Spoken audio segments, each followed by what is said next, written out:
XiaoXie is excerpted from Strange Stories from a Chinese Studio.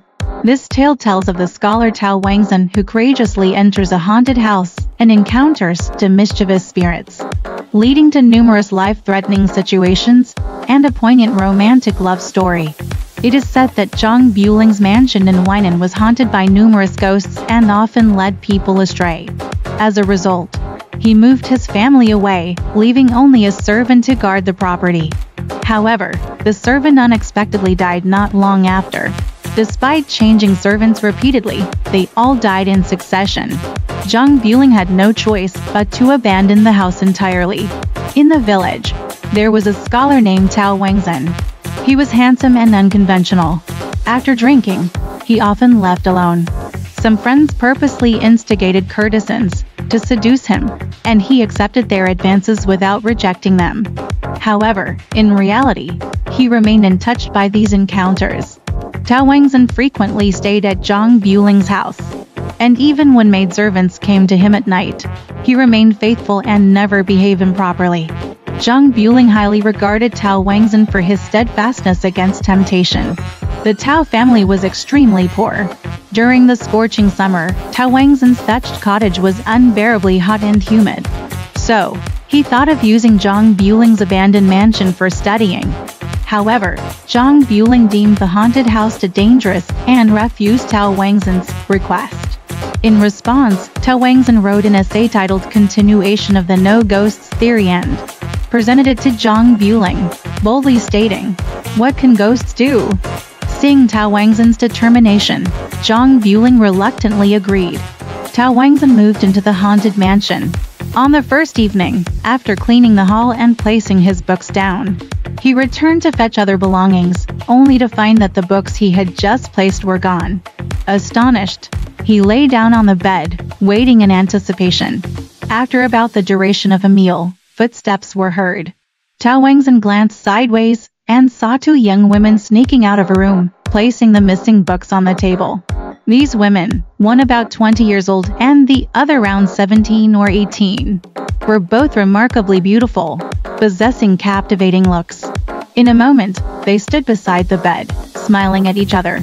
Tao Wangzhen, pretending to remain motionless, still had his eyes closed. The older woman playfully kicked him in the belly with one foot, while the younger one covered her mouth and laughed. At this point, Tao Wangzhen felt his thoughts becoming chaotic, and distracting thoughts emerged. He quickly stabilized his mind, suppressing these thoughts and paying them no attention. At this moment, the bolder of the two women approached, lifted Tao Wangzhen's beard with her left hand, and lightly patted his cheek with her right hand, making a slapping sound. The younger woman laughed even harder. Tao Wangzhen suddenly sat up and scolded loudly, "How dare you? Two mischievous spirits be so audacious." Startled, the two women turned and ran away. After the incident, Tao Wangzhen began to worry. He knew that as night fell, the ghostly atmosphere would intensify, and he would surely be tormented by them. When night arrived as expected, Tao Wangzhen's anxiety increased. He contemplated giving up and returning home, but he feared being mocked for his previous bravado. He thought, fine. I'll just have a candlelit night of studying." Amidst the darkness, shadows of ghosts abounded, but Tao Wangzhen was engrossed in his reading, paying no attention to his surroundings. Gradually, it became midnight, and he was extremely fatigued and couldn't hold on any longer. He blew out the candle and went to sleep. Lying in bed, just as he closed his eyes, he felt something tickling his nostrils with a fine object. The itching sensation was unbearable, and he sneezed loudly. At this moment, he heard faint laughter from the darkness. Tao Wangzhen remained silent, pretending to fall asleep again, waiting for their next move. After a while, in the darkness, he faintly saw the younger girl, using a piece of paper to form a small stick, her movements resembling those of a waterfowl. Standing on tiptoe, she approached quietly step by step. Suddenly, Tao Wangzhen sat up and yelled loudly. The girl was startled and quickly dispersed into the air. After a while, she returned to obstruct his view again. Consequently, Tao Wangzhen used his hand to press down on the book as he read. However, the younger girl sneaked behind Tao Wangzhen and covered his eyes with her hands. When he turned around, she was already standing some distance away, smiling radiantly. Tao Wangzhen pointed at the little girl and scolded fiercely, "You little demon! If I catch both of you, I'll kill you all." After saying this, the two women showed no sign of fear. Tao Wangzhen changed his tone and jokingly said, "I don't understand anything about the joys and loves of men and women. What use is it for you two to pester me?" The two women heard his words, smiled, and said, "There is arsenic and he ding hong mixed in the food you're eating. You better eat quickly." Tao Wangzhen replied, "I have never had any grievances or conflicts with either of you. How could you possibly resort to such harmful actions against me?" He then heartily ate the porridge and, once finished, asked for more. The two women competed to serve him the rice, chopsticks, and bowls on the table. Tao Wangzhen sighed, saying, "I thank you both for your care. I really don't know how to repay you." The two women smiled and said, "In this meal, we've added arsenic and he ding hong. You should eat quickly." As time passed, they became familiar with each other, and the three of them engaged in heartfelt conversations. Tao Wangzhen inquired about the names of the two women. The elder of the two said, "My name is XiaoXie. The younger girl is XiaoXie from the Ruan family." Tao Wangzhen further asked about the backgrounds of the two girls. XiaoXie laughed and said, "Silly boy. We hesitate to get close to you. So why would you ask about our social status? Do you intend to marry us?" Tao Wangzhen, hearing this, replied earnestly, "Being in the company of the beautiful ladies all day. I'm not made of stone or wood. How can I remain unaffected? However, you two are spirits, and if I were to get close to you, the yin energy around you would surely bring me to an untimely end. If you don't want to stay with me, you're free to leave. If you wish to live under the same roof as me, it's best to behave calmly, isn't it? If I truly don't love both of you, why tarnish the purity of two fine ladies? And if I indeed love you, why would I allow such a wild affair to lead to someone's death?" The two women exchanged glances, moved by Tao Wangzhen's sincerity. From that point on, they refrained from teasing him as much. Nonetheless, they still occasionally played tricks on Tao Wangzhen, whether pinching his side or suddenly tugging at his pants. But Tao Wangzhen didn't mind much anymore. One day, Tao Wangzhen had to leave while copying books due to an errand. Upon his return, he found XiaoXie copying the books for him. When she saw him, she put down the pen, smiled, and stood aside. As Tao Wangzhen came closer, he noticed that while her handwriting lacked any artistic quality, it was neat and well-structured. Tao Wangzhen praised her, saying, "Miss, you truly have a refined demeanor. If you enjoy writing, let me teach you." He then held XiaoXie close, instructing her in writing, hand over hand. One learned avidly, while the other taught devotedly. It happened that Qirong returned at this moment, and upon witnessing their intimate interaction, she was overwhelmed by jealousy. XiaoXie quickly changed the subject, saying, "When I was younger, I learned to write from my father. However, it's been so long since I've held a pen that my current handwriting resembles something created in a dream." Qirong remained silent. Tao Wangzhen perceived her unease, but pretended not to notice anything. He embraced Qirong as well, handed her a pen, and said, "Come, Qirong, let's see how your handwriting is. Starting with the simplest numbers, 1, 2, 3. Tao Wangzhen complimented her, "Qirong, your strokes are indeed robust and powerful." Qirong blushed slightly, and her expression turned joyful. Tao Wangzhen then provided 2 pages for them to imitate, instructing each of the girls. He himself continued reading with another lamp. Tao Wangzhen felt relieved that the 3 of them were each absorbed in their own pursuits without disturbing one another. After Qirong and XiaoXie finished copying, they stood respectfully before the table, awaiting Tao Wangzhen's judgment. Qirong had never read before, and her handwriting was remarkably poor, almost unreadable. She knew her own limitations without needing judgment, feeling embarrassed and disheartened. Tao Wangzhen lavished praise and comfort on Qirong, gradually restoring her spirits. Henceforth, both women regarded Tao Wangzhen as their teacher. While he sat, they massaged his back, and while he lay down, they patted his thighs.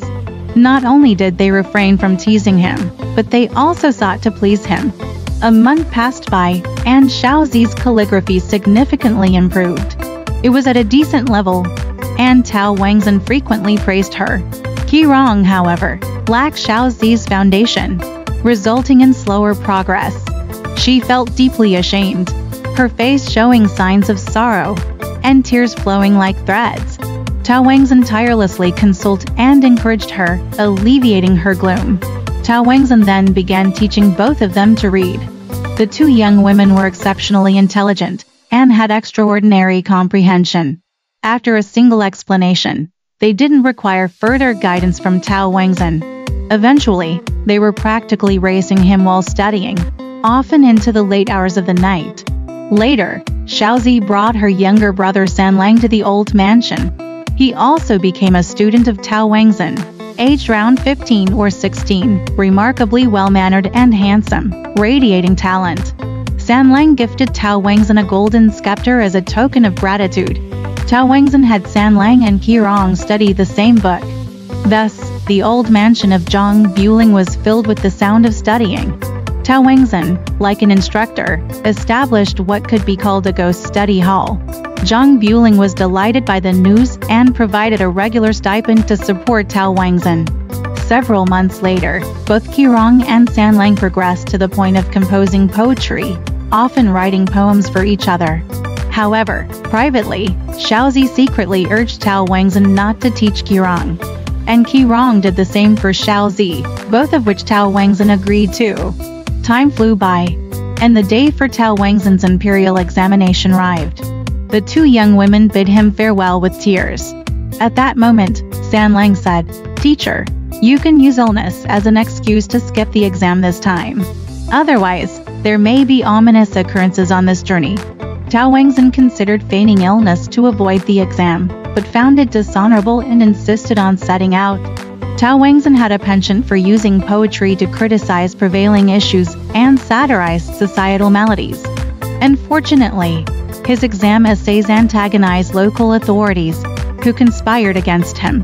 They bribed the exam proctors and falsely accused Tao Wangzhen, leading to his imprisonment. His savings were quickly depleted, leaving him no choice but to beg fellow prisoners for food. Tao Wangzhen's days in prison were arduous and seemed endless. He despaired, believing that his chances of surviving were slim. Suddenly, a figure appeared. It was Qirong. She brought food to Tao Wangzhen and tearfully said, "Sanlang foresaw that your journey wouldn't bode well, and it seems his prediction was accurate. Sanlang came with me, and he has gone to plead your case to the authorities." After these words, she turned and left. A day later, when the authorities held a hearing, Sanlang cried out in protest, which prompted them to take his complaint seriously. Qirong later visited Tao Wangzhen in prison, giving him an overview of the situation. She then returned to inquire about Sanlang, but didn't return for 3 days. Left hungry, distressed, and helpless, Tao Wangzhen's life was truly tortuous. Suddenly, XiaoXie arrived, overcome with grief and sorrow. Informing Tao Wangzhen, on her way back, Qirong was forcibly taken by the black judge of the western corridor of the city god temple. He wanted her to serve him as his servant. When Qirong refused, she was imprisoned as well. "I've traveled hundreds of miles, depleted my energy. When I reached the northern part of the city, thorns pierced the soles of my feet, causing intense pain. I fear I may not be able to come see you again." She revealed her feet to Tao Wangzhen, showing him that they were soaked in blood. Limping, she left, leaving behind 3 taels of gold. The next day, authorities interrogated Sanlang. Upon discovering he had no connection to Tao Wangzhen, they saw his complaint as baseless and were about to punish him. Suddenly, Sanlang, who had been kneeling on the ground, vanished. The authorities were astounded. They carefully examined his case and found his plea genuinely moving. Consequently, they released Tao Wangzhen. Returning to the old mansion, he found no one there the whole night. After midnight, XiaoXie appeared, and only after the 4th watch did Qirong arrive. Tao Wangzhen and XiaoXie were overjoyed, eagerly inquiring about the circumstances. Tearfully, Qirong explained, I suffered greatly for Sanlang's sake. The judge threatened me daily, but tonight, he suddenly released me. He told me I didn't have any malicious intent. It turns out my feelings for you were genuine. Since you're unwilling, I haven't tainted your purity. Please tell Tao Q Sanlang not to resent me. Tao Wangzhen was relieved by this news and expressed his willingness to marry both women. They, however, firmly disagreed, stating that the knowledge of ethics they had gained from him prevented them from harming him out of love. Tao Wangzhen proposed they marry, but they declined. XiaoXie and Qirong embraced each other, seeking comfort. Both women understood each other's feelings for Tao Wangzhen, akin to those of a husband and wife. Through their shared trials, their jealousy of each other had completely dissipated. One day, the scholar encountered a Taoist priest on the road. After sizing up the scholar, the priest exclaimed, "You have ghostly energy about you." The scholar, realizing that the priest had seen through his situation, truthfully recounted his experiences. The Taoist sighed, saying, "These two female spirits have truly kind hearts. They have shown you both gratitude and favor."